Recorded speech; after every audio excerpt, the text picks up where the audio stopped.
سلام، به ریشه تا پرواز خوش اومدی. اینجا جاییه برای اونایی که درد و زندگی کردن، نه تو کتابا، نه تو کلاسا، بلکه در لحظه لحظه سکوت‌های خفه شده زندگیشون، در بغض‌هایی که هیچ وقت شنیده نشد و در لبخندهایی که از بین هزاران زخم عبور کرده.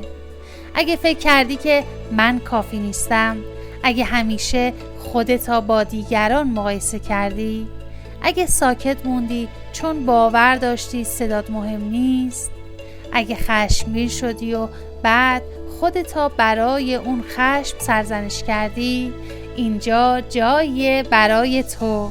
در ریشه تا پرواز ما با هم تمرین میکنیم، نه فقط نفس عمیق بکشیم، بلکه عمیق‌تر زندگی کنیم. نه فقط به کودکی برگردیم، بلکه کودک درونمون رو دوباره بغل کنیم. نه فقط فکر مثبت بکنیم، بلکه از ریشه باورهای محدود کننده را بازنویسی کنیم. ما اینجا از ابزارهای علمی و متافیزیکی استفاده می کنیم تا کم کم ریشه هایی را که تو را نگه داشتند شفا بدیم و آماده میشیم برای پروازی به سوی نسخه ای از خودمون که هنوز ندیدیمش، اما همیشه در ما زنده بوده. ریشه تا پرواز فقط یک کانال نیست، یک دعوتی برای بازگشت به خویشتن، برای روشن کردن نور در دل تاریکی و برای ساختن جهانی که از درون خودمون آغاز میشه. اگه این صدای دل توئه، ما هر روز اینجا هستیم، با قصه، با تمرین، با نور، تا با هم از ریشه برسیم به پرواز. ریشه تا پرواز، اینجا آغاز توست.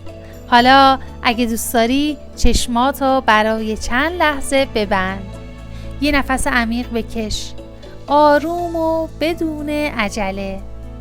تصور کن جلوی یه درخت قدیمی ایستادی، درختی که ریشه هاش عمیق توی خاک فرو رفته و شاخه هاش به سمت آسمون دست دراز کرده. تو هم مثل اون درختی، با ریشه هایی از درد، تجربه، امید و رویا. حالا توی ذهنت دستتو بذار روی تنه اون درخت. حس کن که ریشه هاش تو را به زمین متصل می کنند و شاخه هاش تو را به نور می رسونند. توی دلت خیلی آروم تکرار کن: من ریشه دارم، من نور دارم، من آماده‌ام برای پرواز. من ریشه دارم، من نور دارم، من آماده‌ام برای پرواز. من ریشه دارم، من نور دارم، من آماده‌ام برای پرواز. چند لحظه همینجا بمون. ریشه های درون تو حس کن.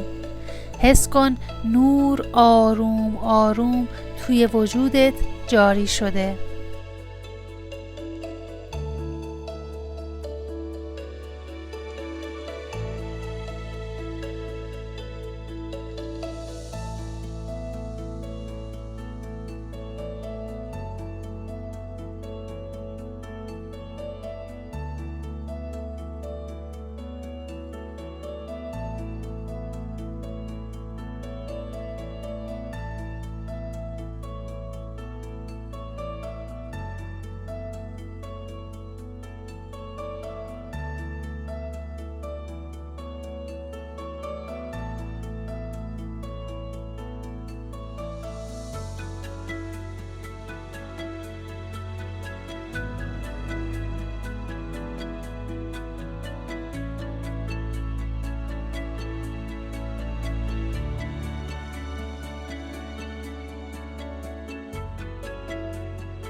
و وقتی آماده شدی با لبخند آروم چشماتو باز کن.